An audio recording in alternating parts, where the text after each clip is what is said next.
The world's gone wild, it's true, but there's something I wanna do.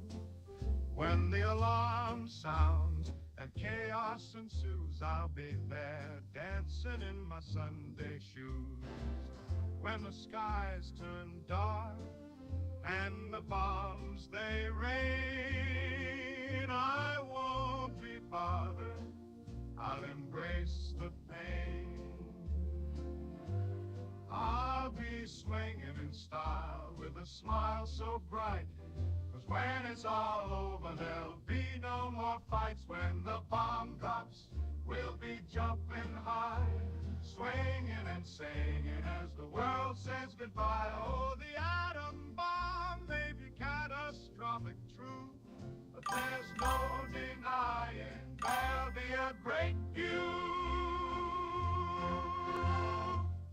Oh, the world's gone wild. When the alarm sounds and chaos ensues, I'll be there dancing in my Sunday shoes. When the skies turn dark and the bombs they rain, I won't be bothered, I'll embrace the pain. I'll be swinging in style with a smile so bright, 'cause when it's all over there'll be no more fights. When the bomb drops, we'll be jumping high, swinging and singing as the world says goodbye. Oh, the atom bomb may be catastrophic, true, but there's no denying there'll be a great few. Oh, the world's gone wild, it's true, but there's something I wanna do. When the alarm sounds and chaos ensues, I'll be there dancing in my Sunday shoes. When the skies turn dark and the bombs they rain, I won't in style with a smile so bright, 'cause when it's all over there'll be no more fights. When the bomb drops, we'll be jumping high, swinging and singing as the world says goodbye. Oh, the atom bomb may be catastrophic, true, but there's no denying there'll be a great few. Oh, the world's gone wild, it's true, but there's something I wanna do. When the alarm sounds and chaos ensues, I'll be there dancing in my Sunday shoes. When the skies turn dark and the bombs they rain, I won't be bothered, I'll embrace the pain. I'll be swinging in style with a smile so bright, 'cause when it's all over there'll be no more fights. When the bomb drops, we'll be jumping high, swinging and singing as the world says goodbye. Oh, the atom bomb may be catastrophic, true, but there's no denying there'll be a great few. Oh, the world's gone wild, it's true, but there's something I wanna do. When the alarm sounds and chaos ensues, I'll be there dancing in my Sunday shoes. When the skies turn dark and the bombs they rain, I won't be bothered, I'll embrace the pain. I'll be swinging in style with a smile so bright, 'cause when it's all over there'll be no more fights. When the bomb drops, we'll be jumping high, swinging and singing as the world says goodbye. Oh, the atom bomb may be catastrophic, true, but there's no denying there'll be a great few. Oh, the world's gone wild, it's true, but there's something I wanna do. the alarm sounds and chaos ensues, I'll be there dancing in my Sunday shoes. When the skies turn dark and the bombs they rain, I won't be bothered, I'll embrace the pain. I'll be swinging in style with a smile so bright, 'cause when it's all over there'll be no more fights. When the bomb drops, we'll be jumping high, swinging and singing as the world says goodbye. Oh, the atom bomb may be catastrophic, true, but there's no denying there'll be a great few. Oh, the world's gone wild, it's true, but there's something I wanna do. When the alarm sounds and chaos ensues, I'll be there dancing in my Sunday shoes. When the skies turn dark and the bombs they rain, I won't be bothered, I'll embrace the pain. I'll be swinging in style with a smile so bright, 'cause when it's all over there'll be no more fights. When the bomb drops, we'll be maybe catastrophic, true, but there's no denying there'll be a great few. Oh, the world's... Hello, everybody, and welcome back. This is the Horror Gallery, and I'm so glad that you guys are back. So let's go ahead and get into this, and then we'll get to the comments and stuff. So the world is full of places that look calm until you step a little closer. A black sand beach where a single wave can erase you. A lake that turns the dead into statues. A cave where the air itself kills. And an island so venomous that even the government keeps its distance. Tonight, we're walking the edges of the map, 10 places where nature doesn't just challenge you, it waits for you.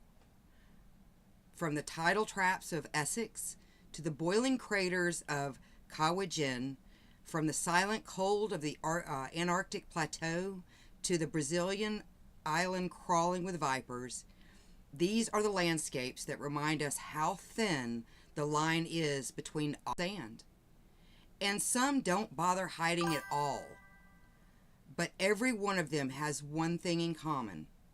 People go in, and not all of them come back.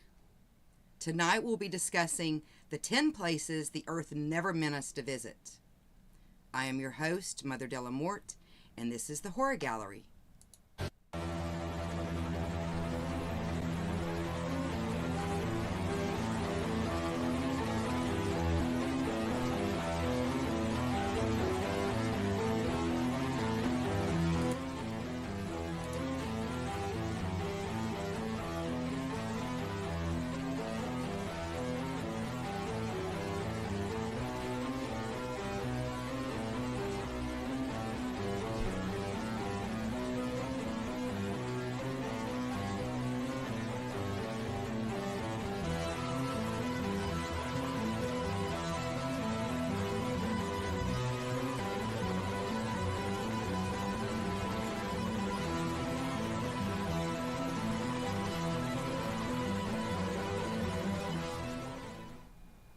Hello, everyone, and I hope if you live in the areas that are really starting to pollinate that you are faring well as well. So, because I tell you, it has been bad here with the pollen. So everybody's just hacking and sneezing and coughing and everything everywhere you go. So, but yeah, let's take a look at the comments real quick. We're going to take a look at the comments, say hello, and this is the opportunity right now to go ahead and share out to anyone you think may be interested either in this topic or in our channel, just all the way around. So let's see who all we've got here. So, of course, we've got Susan, in the house. We've got John. John says hello. He also says grooving to the tune. Yes, yes. We did change up a couple of things. We have been super busy this last year, doing a lot of things around here that really didn't have a whole lot to do with our channel. But we also did a lot with studio. Also, let me know if so we've still got to get that worked out a little bit. But just give me a thumbs up if I sound okay, or let me know. Let's see, who else do we have? Looks like we have Akia. We have Frank. Frank's in the house. He says hello. And hey, friend. So yeah, I think tonight will be fun. I found a couple of places that I'd heard of, but I really didn't know a whole lot about. So I hope they kind of see Leslie. Leslie Adcock is here, and she says hi. Sounds great tonight. Good. Thank you so much, Leslie. I really do appreciate it. And then John says audio sounds fine. And then Juniper is here. Hello. She's over on YouTube. Looks like Frank is over on YouTube as well. So yeah, sharing out, that is the best way to support your content creators, and it's absolutely free. So if you want to go ahead and do that now, and we're going to go ahead and get started. Let me just get everything set up here real quick. All right. Let's see. Okay, so the way we're going to do this tonight is we're going to start from number 10 and we're going to work our way to number 1.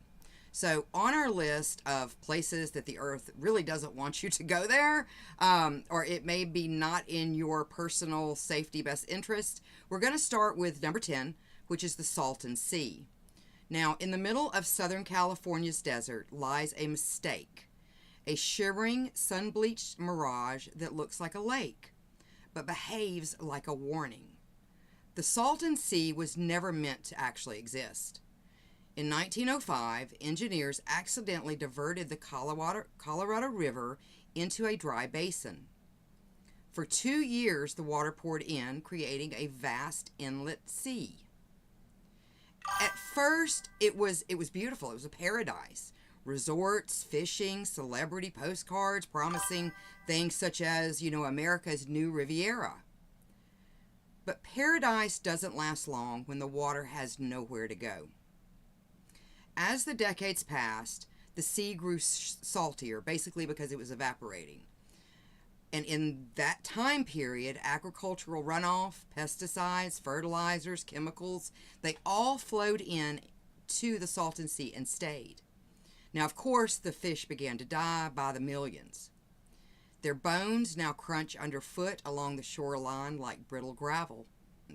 Windows blown out, graffiti faded in the heat, and sometimes even birds fall from the sky during the toxic blooms. Locals describe days when the wind shifts and the stench rolls across the valley like a physical force. Most say the Salton Sea isn't haunted. It's worse. It's dying. And in that process, it is taking everything around it with it. However, there are some that do say the Salton Sea is haunted. Not by ancient spirits, but by the ghosts of its own creation.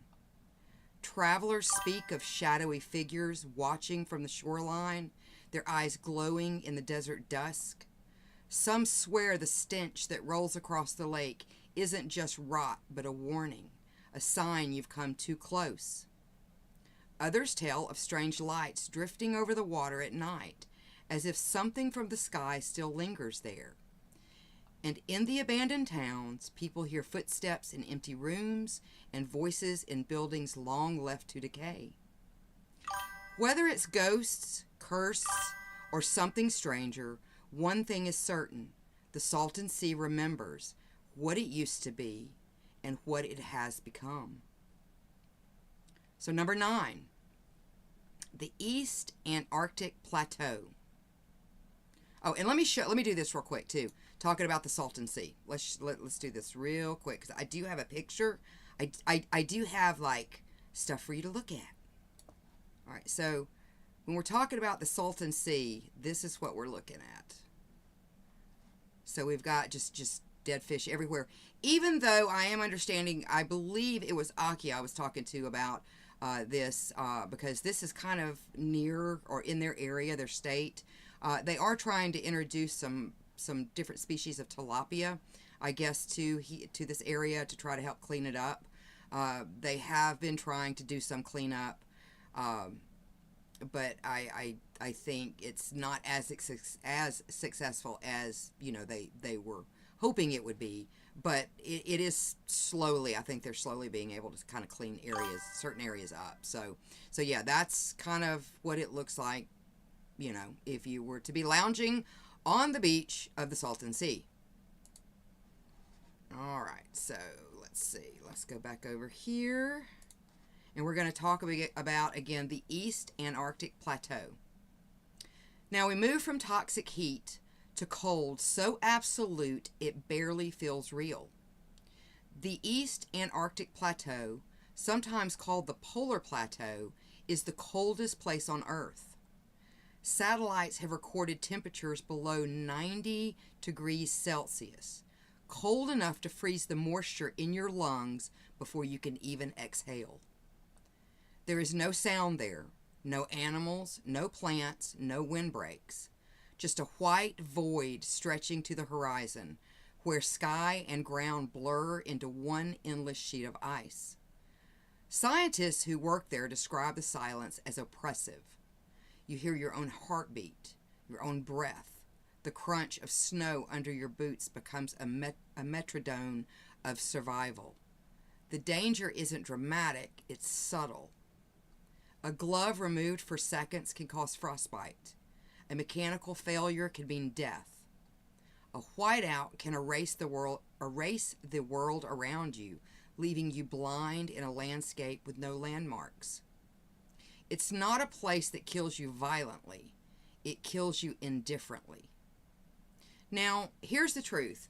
The East Antarctic Plateau does have folklore, but it's not ancient human folklore, because no indigenous people ever lived there.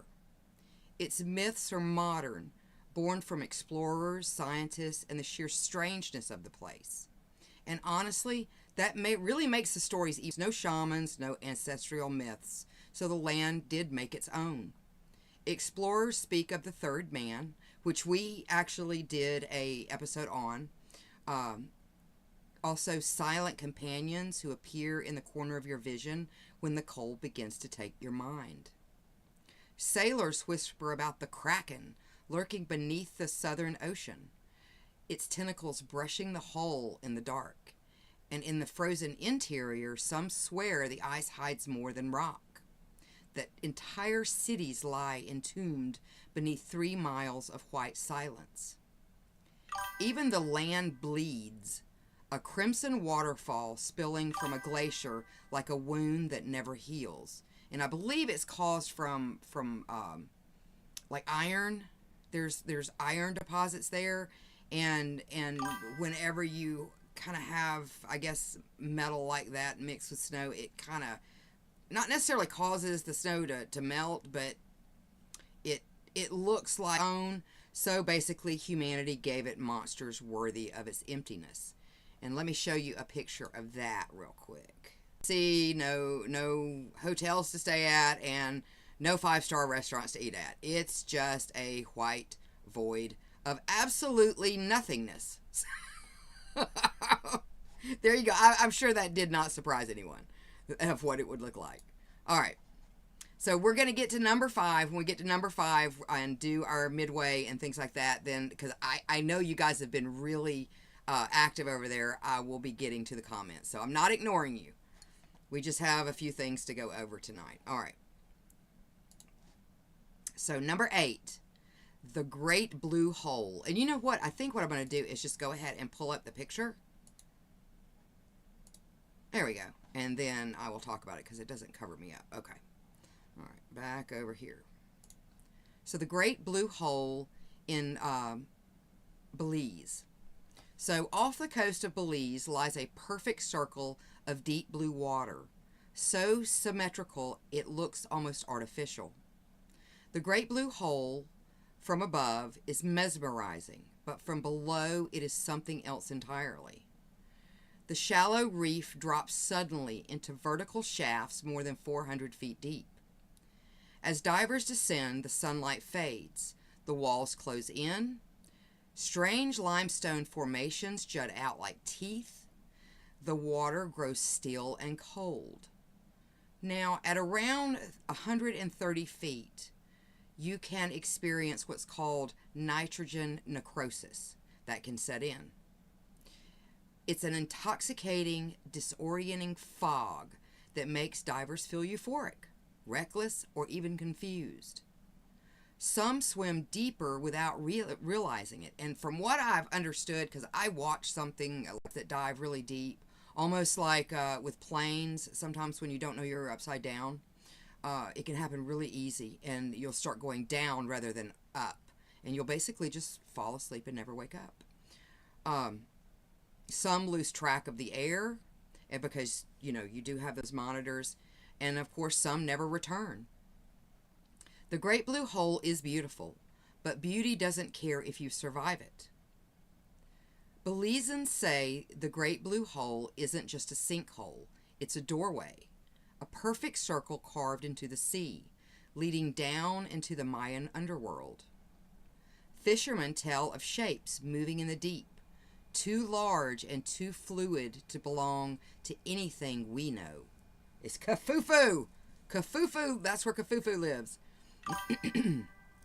Now, some speak of a siren whose voice rises from the water at dusk, calling divers toward ending. And there are older. Now, whether you believe the legends or not, one thing is absolutely certain. The Blue Hole has a way of reminding you that some places were never meant for human eyes. All right, so let's go ahead and close this one off. And we'll open up this one. All right, now this one is the number 7 on the list. This is the Broom Way in Essex. Now, for centuries, the only way to reach Foulness Island, and yes, that is Foulness, which I don't know if I would really want to go to Foulness Island. But if you were, the only way to reach it in Essex was a path called the Broom Way. It was a narrow, or it is, it's still there, a narrow route which crosses a tidal mudflat marked by bundles of sticks. It has been called the most perilous footpath in Britain, and for good reason. The mudflats stretch for miles, featureless and gray, and when the tide is out, it actually looks safe enough. But the sands shift constantly. Pools of deep mud form without warning. Fog can very easily, it does very often, roll in very quickly. It just absolutely swallows the horizon, so you can kind of get disoriented. Sounds become... And then there is the tide.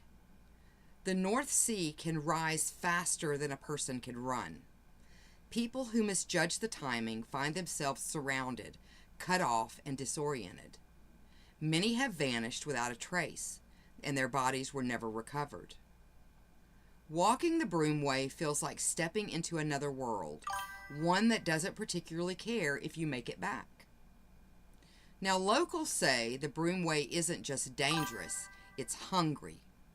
They warn of the black grounds.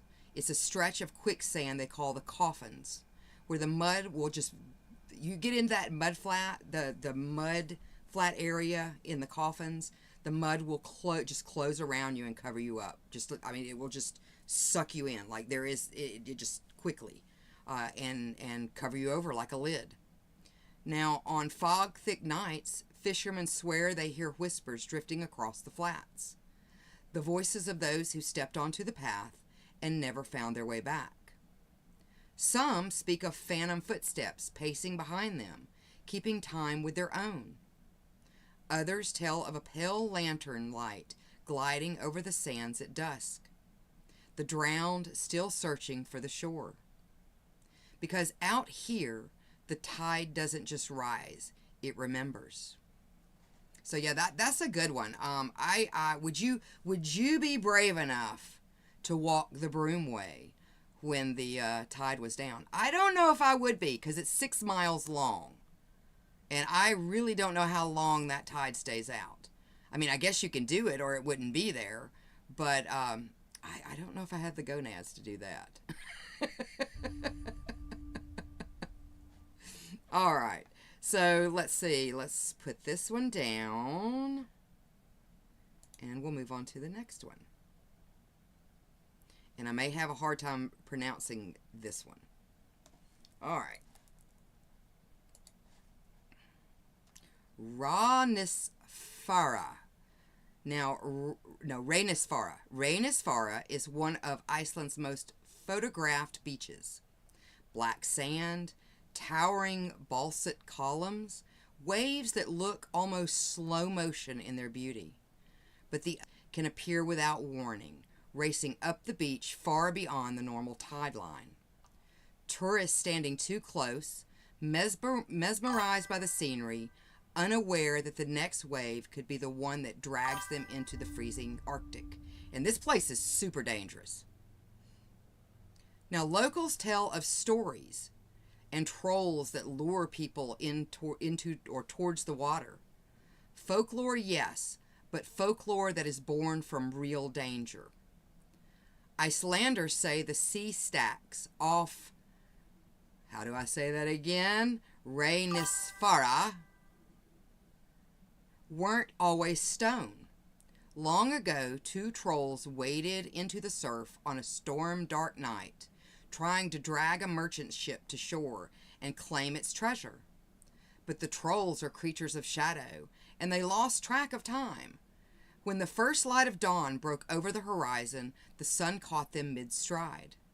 In an instant, their bodies hardened, their screams frozen, and when the wind cuts just right across the cliffs, you can hear them moaning for the home they'll never return to. This beach is stunning, but it is also one of the most deadliest beaches in the world. So you really have to be careful. Even though I did read very recently that due to some storms, a lot of that beach has eroded and it's much closer to these basalt stacks right here than probably in this picture. But it's a beautiful place, but very, very dangerous. Very, very dangerous. So let's go ahead and close this one out. All right, and what number are we at? All right, we are at number 5. So let me pop this one up, and I'm going to do my best to say this name. All right, Kawajian. All right, Kawajian in Indonesia. That's number 5. Now, high on the mountains of East Java sits Kawajian. It is a volcanic crater famous for its electric blue flames. And these are basically beauty hides a brutal truth. The air is thick with sulfur oxide, enough to burn your eyes, your throat, and your lungs. Now, miners descend into the crater daily, carrying loads of solid sulfur on their backs, coughing through makeshift masks. At the crater's center lies a lake of sulfuric acid, the most acidic natural lake on Earth. Its turquoise color is mesmerizing, but the water itself is so acidic it can dissolve metal. Kawajian is a place where the earth breathes fire, and the air itself is poison. Now, many locals believe Kawajian is not just a crater, but a portal to the unseen realm.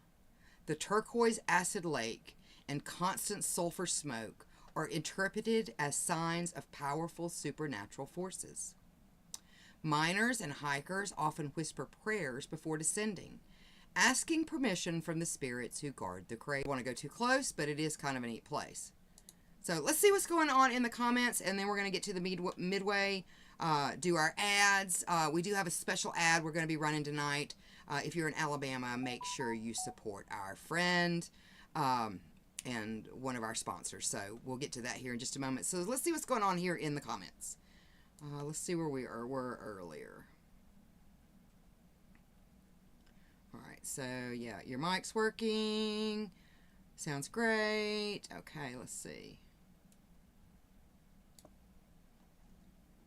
So John, and I'm assuming you're talking about the Salton Sea, said this is the same as the Dead Sea. Nowhere for the water to go, so the salt builds up. Yeah, the only difference is you can't get in the Salton Sea. It is way too toxic. And even the dust that comes up from it in areas that have dried up, from what I understand, are toxic. Like you just don't go there. You just don't go there. I guess if you did, you really wouldn't want to stay for any long period of time. So, but yeah, it's kind of the same, and it probably would be the same if it wasn't for all the runoff over the years of the pesticides and chemicals and things like that. And Juniper says this place is so pretty. You talking about the Blue Hole, or let's see. It's so pretty. It smells like the Salton Sea. Yeah, it's so pretty. It smells like death. Let's see. And then Frank says it's the fumes from Newscombe's hair gel that's killing the Salton Sea.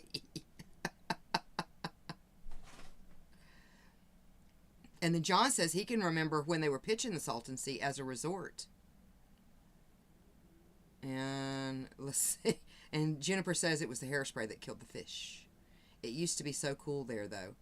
So this like just degradation must have happened rather quickly. I mean, like I would assume the way you're talking within the last 20 years, maybe, or has it been getting bad way before that?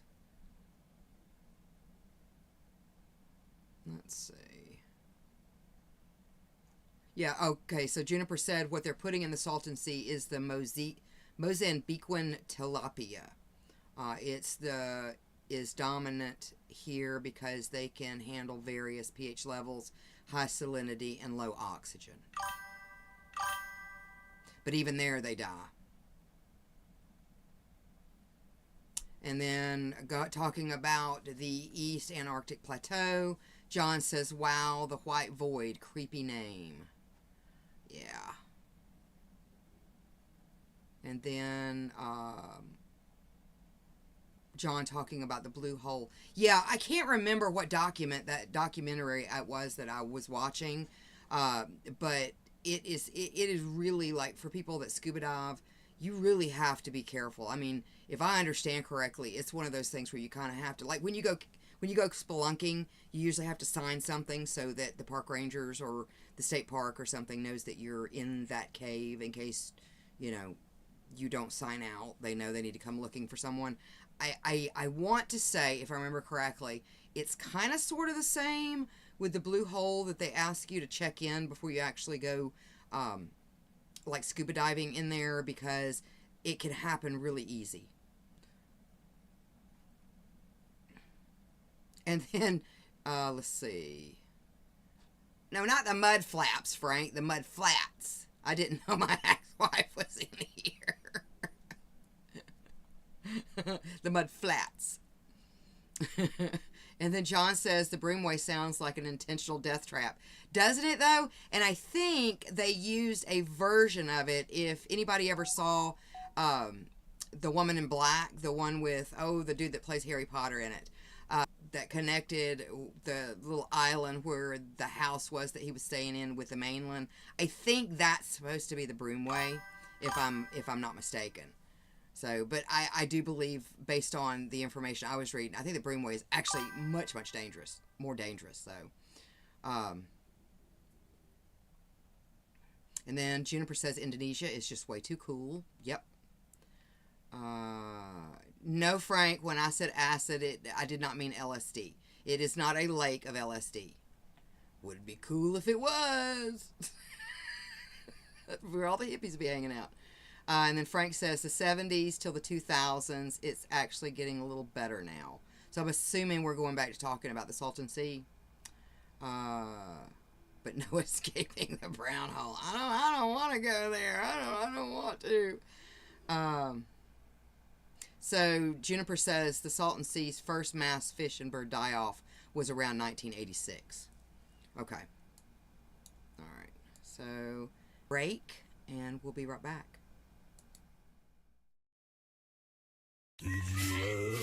Think when Earth drives by, that someday soon you too will die.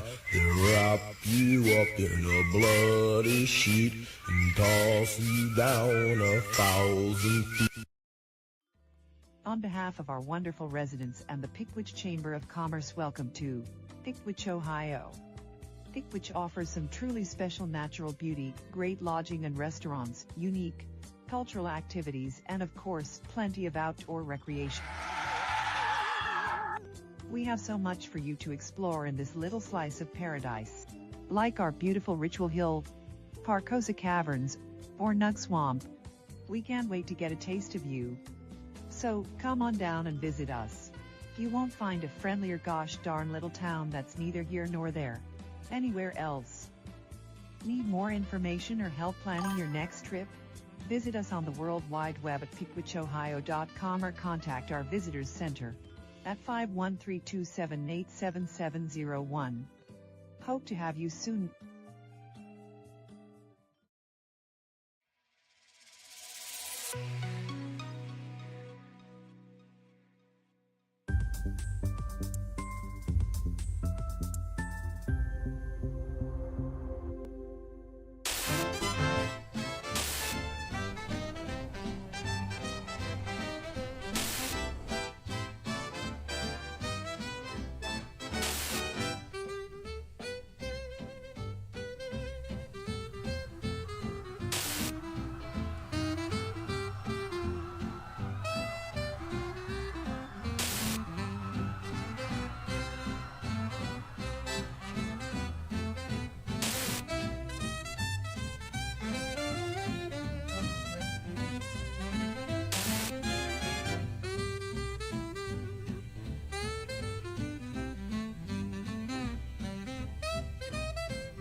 Right, darlings, tomorrow we nick the Black Goat diamond off that smug Silicon Valley twat who's busy censoring half the bloody internet, and we spend every penny hosting pirate servers and telling the woke Starsy to go fuck themselves. Questions? It's cursed, Mother. Proper cursed. Anyone who owns it ends up cancelled, or worse, deplatformed. Texas love, the only thing in getting cancelled tomorrow is that convoy's insurance. I'll bat my lashes at the guards, then introduce their bollocks to my boot heels. Simple job. I ghost in, crack the vault, ghost out. Good. But remember, no heroes, no mercy. We're not robbing a bank. We're robbing the censors. To free speech and free diamonds.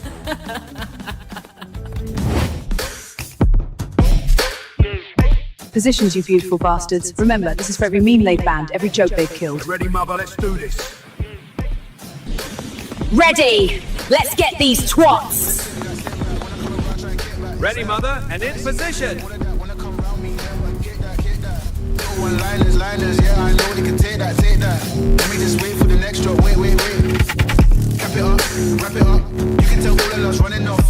Eyes full of tears, had it lost in the mirror. You see by her face that she's had enough. It's go smooth, it's cool though. That's how it goes. Just know though, it's on me. I know though, but we still move in this cold world.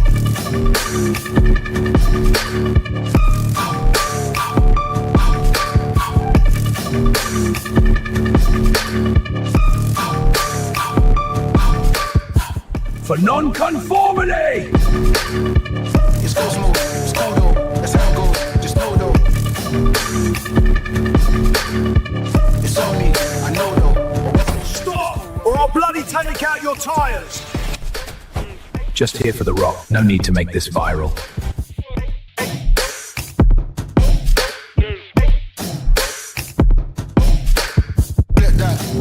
Step back, when I come around, try and get back. What a rush! Intel, all of that, when I come around me, yeah, but get that. No one-liners, yeah, I know they can take that. Let me just wait for the next drop, wait.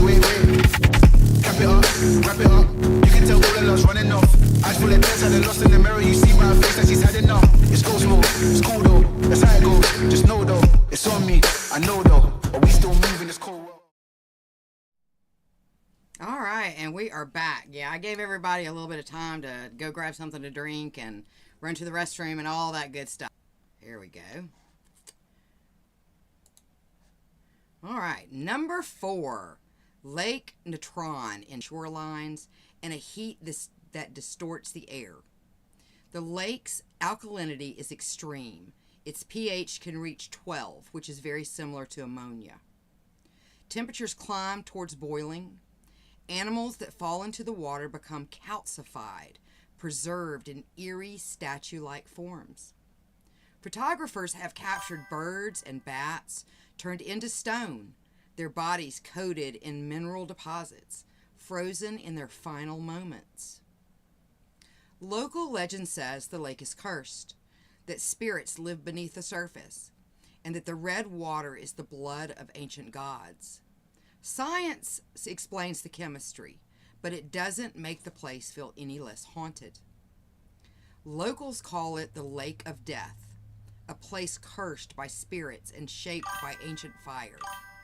They say the water burns on calm days, their boats drifting back empty as if the lake simply claimed them. At dusk, some swear they see figures walking the shore, pale, silent, and searching. Others speak of a woman who weeps by the water's edge, calling travelers towards her. Scattered along the shoreline lie the calcified bodies of birds and bats, preserved, like I said, in stone-like offerings to whatever watches from beneath the crimson surface. Whether it's spirits, curses, or something older, Lake Natron is a place where the living world feels thin, and the dead feel much closer. All right, so yeah, that place is neat. This is some neat pictures on this one of just what some of these animals look like. And I don't know how fast it occurs, like if it just like kills them like instantly, like if they drink water or drink from it and they just, croak X's on the eyes, and then they get calcified. I'm not sure exactly how that works, but it is interesting. And if you look at pictures of this lake, it's like there's two parts of the lake from what I've been seeing in pictures. Like there's one part that looks like a regular lake, and then there's another part that doesn't. Now I don't know if the whole lake has the alkalinity of ammonia, but it's very odd. It's a very odd place. All right, so let's go ahead and close this. And where are we at now? Right here. All right. De la Miwes Cave. So yeah, it's a cave with an innocent entrance and a deadly secret. Animals often found lying just inside, perfectly intact, as if they simply fell asleep, but they didn't. The cave traps carbon dioxide. The gas pools near the ground displaces oxygen. Small animals wander in, take a breath, and collapse. Humans who enter without caution can lose consciousness within minutes. There is no smell, no warning, and no visible sign of danger. It's a reminder that sometimes the deadliest thing in nature is something you can't see at all. And it's not, from what I understand, because there's other caves that are similar to this. This just happens to be the most well-known. It's not present all the time. And when these pockets build up, they can enter sections of the cave very, very fast. Like you're fine 1 minute and then you're dead the next. So now locals say the Cave of Death doesn't just kill, it hungers. Animals wander in and collapse without a sound, as if something inside steals their breath. Some claim the cave is a mouth of the volcano itself, which there is an active volcano in Costa Rica, exhaling the spirit of the mountain. Guides perform an old test. They hold a torch to the entrance.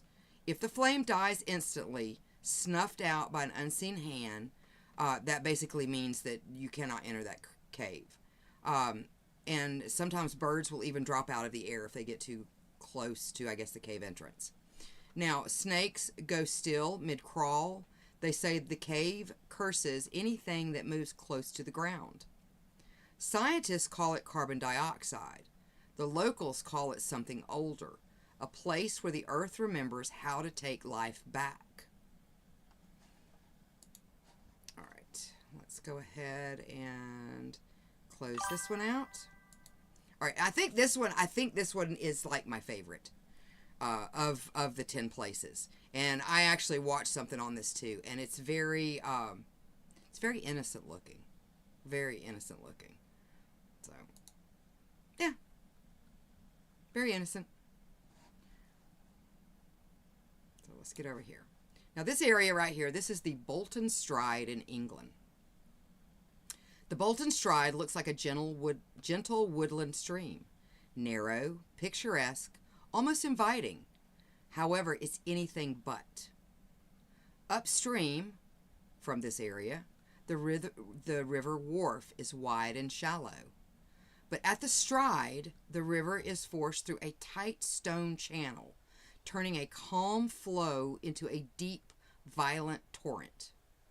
Under the surface of this very innocent-looking little creek are caves, tunnels, and underground currents so strong or strong enough to pull a person down instantly. The Stride has a near perfect fatality rate. Those who fall in are almost never seen again. Locals say the Stride takes people and the river never gives them back. Locals say the Bolton Stride is a river with a memory and a hunger.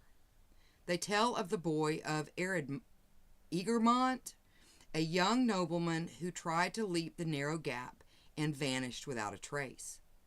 They whisper about the white horse that rises from the water whenever the Stride claims a life, sometimes ridden by the Queen of the Fairies herself.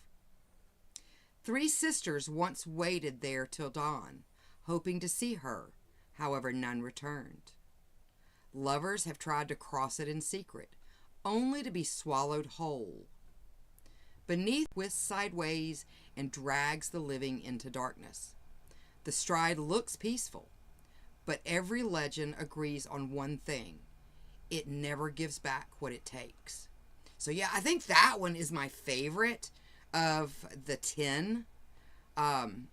Because it really does. Like, there's sections that are like this that look so, like, innocent. Like, you wouldn't think twice, about stepping over it. But yeah, I think this one is my favorite. So, all right. So we're going to go to number 1. And I hate it if I trigger people. There may be some people out there that are going to get really triggered. If you don't like snakes, you're not going to like this one. Pow!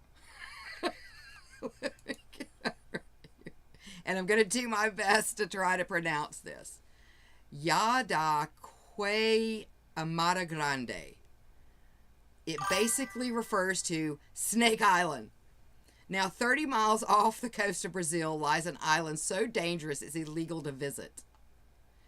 Now, Yada Qua Grande, Amada Grande is better known, like I said, as Snake Island. The island is home to thousands of golden lancehead vipers, one of the most venomous snakes on Earth. Their venom can cause internal bleeding, tissue necrosis, and rapid death. Some estimates suggest there may be 1 snake for every square meter. The island's lighthouse was abandoned decades ago. Stories circulate about the last keeper and his family. How they tried to flee when the snakes entered their home, only to be found lifeless along the trail. Now, whether this story is true hardly matters. The island's reputation speaks for itself. Now, I have even heard you have to, like, if you're in a boat, if you're a fisherman, and you're in a boat, you have to stay a certain distance from this island because they will actually even swim out. I guess the food sources are so low, they eat each other and anything else that they can get a hold of, and they will actually swim out to fishing boats and try to come aboard and bite people. So you have to stay a certain distance from the island as well. Now, some coastal folklore fames the golden lance heads as guardians of something hidden on the island. Treasure, a sacred site, or an ancient secret. This belief stems from the island's total isolation and the government's strict ban on visitors. Legend, it's a persistent narrative in Brazilian coastal storytelling. Snake Island is the only place on this list where simply standing still can kill you. You know, snakes don't bother me, but I'm not interested in going here at all. I'm not interested. I'm good. All right.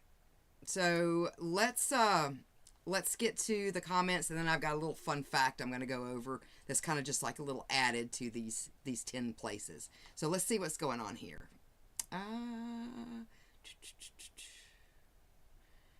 All right, John says, cool video. Well, I'm glad you liked our midway.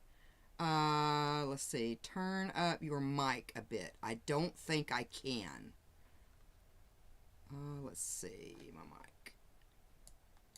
No, I don't think I can. I'm so sorry. I hope you can hear me okay.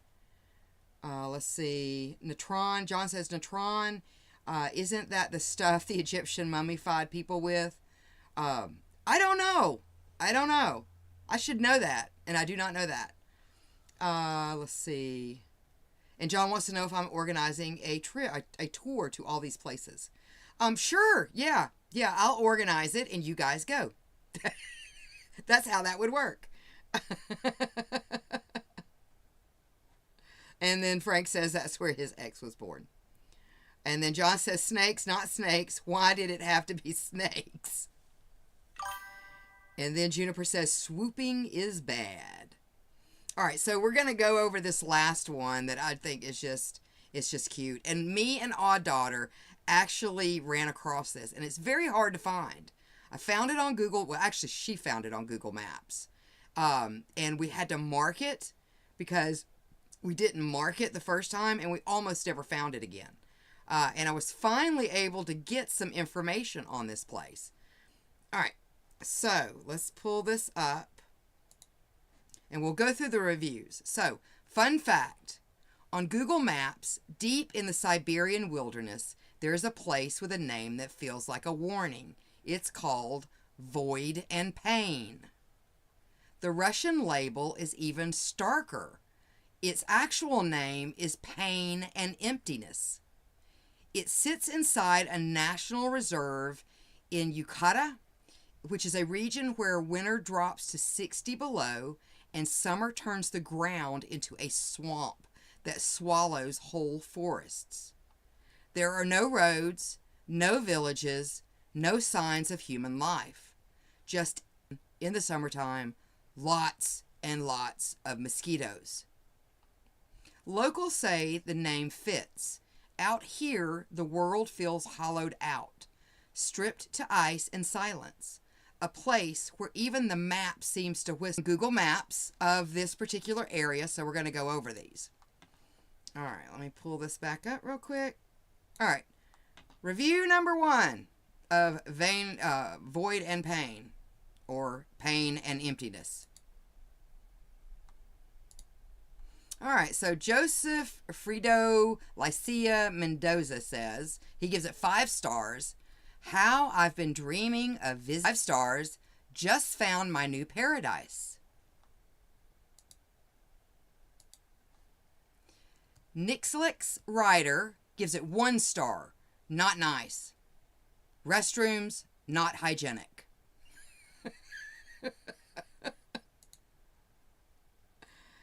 And then Sanjar Erikova just gives it 5 stars and says walnuts. So yeah, there you go. Those are the reviews of Void and Pain in Siberia, Russia. So yeah, I just had to add that one in because that was just funny.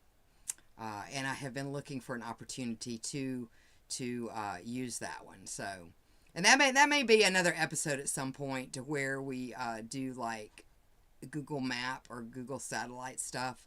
I think that would be fun. Even though all of them may not be creepy, they may just be funny. So, all right, let's get to the comments real quick, and then we're going to kind of wrap it up.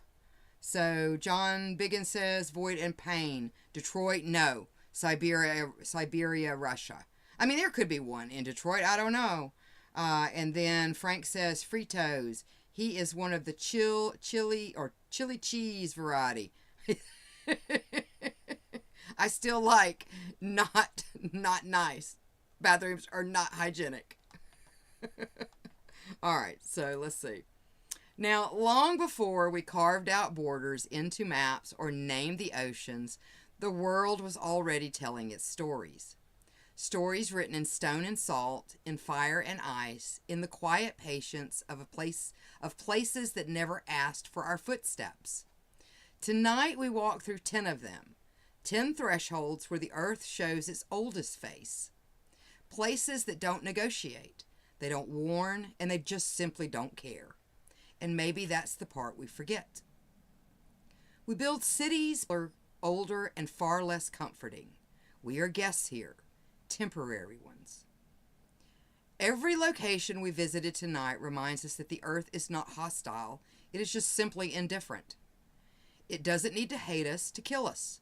It just stories about them. And because somewhere deep down we know that danger has a way of revealing what comfort hides. It shows us our limits. It shows us our fragility. It shows us that wonder and fear often share the same border. So we step back from these 10 places the earth never, still powerful, still capable of humbling us in an instant. And maybe that's exactly why it's worth exploring. So yeah, I hope you guys enjoyed it. And I had a lot of fun researching this one. This was a lot of fun. I do believe, I think, is it next week or the week after? We, like, whatever Easter holiday, if we are scheduled, we won't be doing anything on the Easter holiday. But I think we're going to miss that by a week. So let me go ahead and wish everybody a safe and happy Easter holiday beforehand. I hope you guys have a great weekend and rest of next week. So I will bid you guys adieu and pleasant nightmares, everybody. Bye.